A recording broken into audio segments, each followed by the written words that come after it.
Today we are learning about measurement. Some of this slide contains some of the learning objectives for this week, and as I've done before, I have highlighted in bold the ones that will be covered in this lecture. Now, a lot of these are covered somewhat in the textbook and also in the lecture.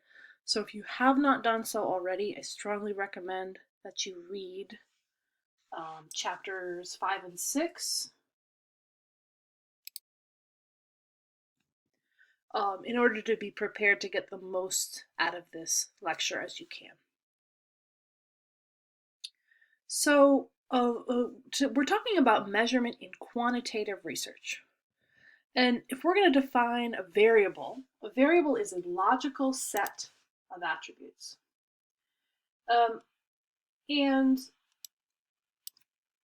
we're probably familiar with the term variable, or we can identify variables. You've already had some practice doing this in some application activities, but this is sort of a more formal understanding of it. So it is something that has to vary. When we think about the variable, let's say the variable is gender. Variables have attributes, so they're characteristics or qualities. And it's important for variables to be both exhaustive and mutually exclusive. So by exhaustive means that we must be able to classify every observation, right? So what if the variable is political party affiliation? So you can't just ask people if they're Republican or Democrat. You have to ask about other political parties. You have to have a no party affiliation in order for it to be exhaustive. By mutually exclusive, we mean that every observation must be classified in terms of one and only one attribute. Right? So people in our survey, people can't be Republican and Democrat at the same time.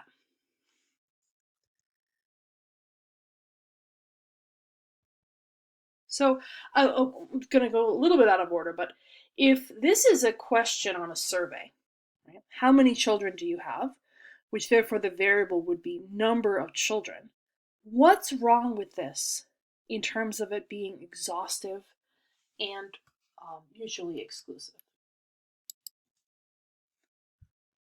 So take a moment to look at this. What's wrong with the attributes in terms of their being exhaustive and mutually exclusive?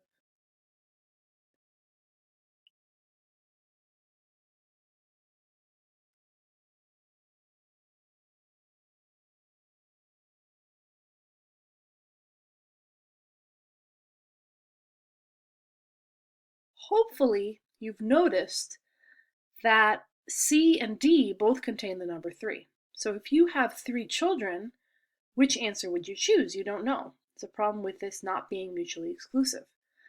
Similarly, if you have 6 children or more, what answer would you choose? It's not exhaustive. It doesn't include all of the possible options.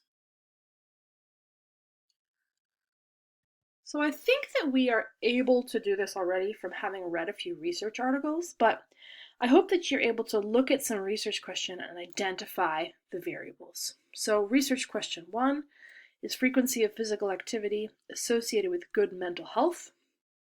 So one variable would be frequency of physical activity, and the other would be mental health.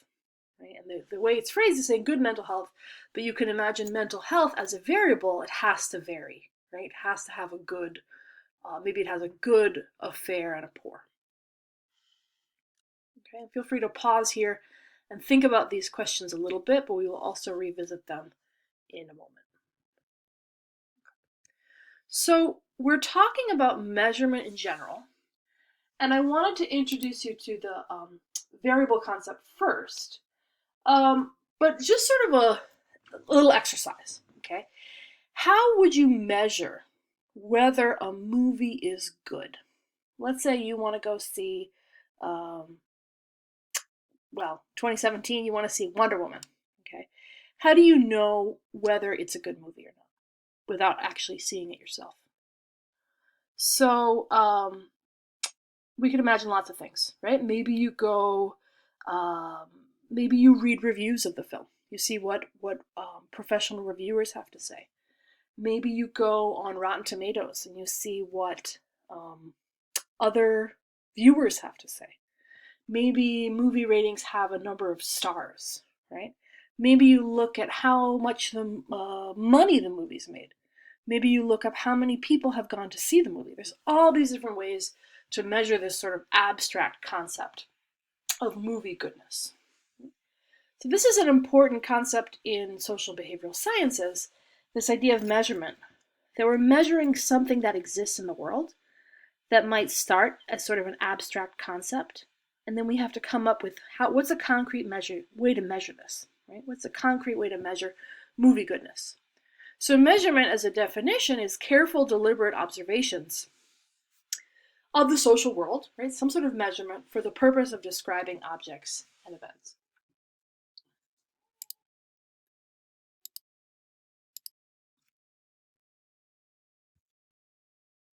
So in everyday life, like in watching a movie, we might use intuition to measure things.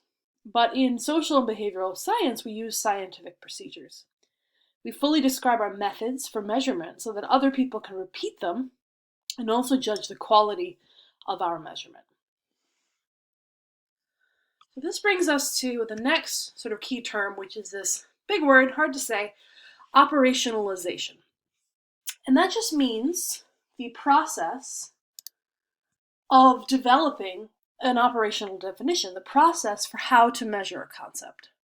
So in this class and in a lot of research, operationalization and also operational definition are used somewhat interchangeably. So again, thinking of science, the process for measuring a concept has to be specific and precise enough that someone else could use your operational definition and hopefully obtain the same results that you did.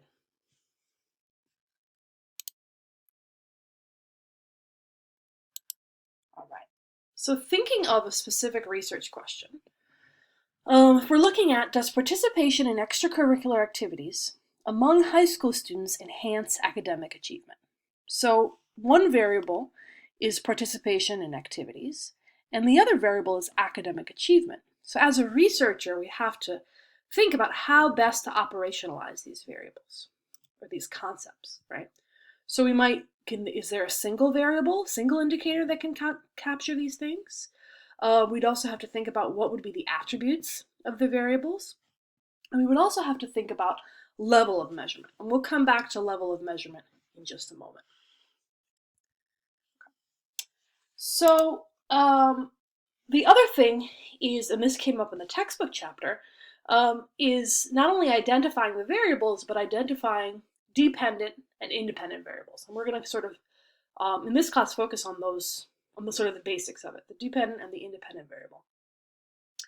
So coming back to those questions from before, A, can you identify the variables? And B, can you determine which one is the dependent and which one is the independent? So take a moment to pause here, pause the video here, and practice identifying which is the variable in the question and which is the dependent and which is the independent. And I find it helpful to kind of draw an arrow, right? So X, arrow Y. Independent leads to dependent. So go ahead and pause here and see if you can identify the dependent and independent variable.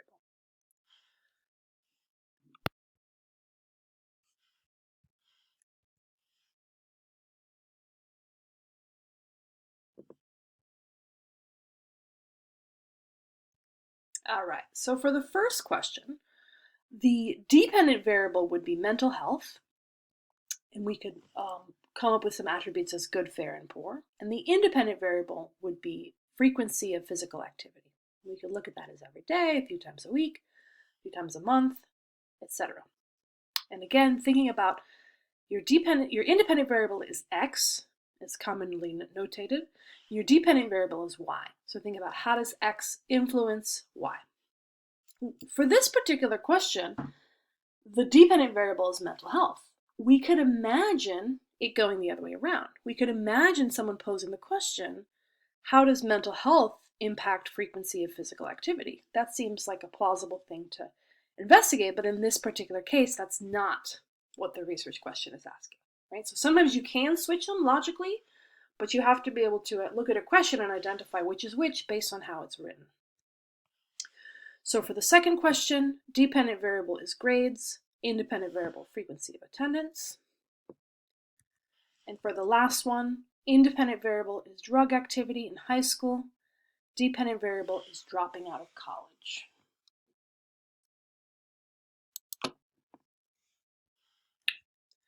So next we'll talk about hypotheses. So a hypothesis is a basic statement that's tested in research. It involves at least two variables, looking at that relationship, right, the connection between two variables.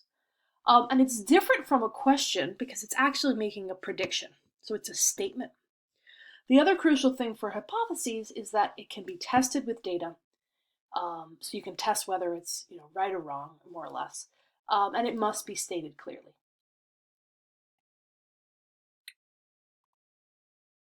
So the other thing to note, and this is mentioned in the textbook, is the null hypothesis, which is a hypothesis about there being no relationship, and the alternative hypothesis, or you might just hear it as the hypothesis.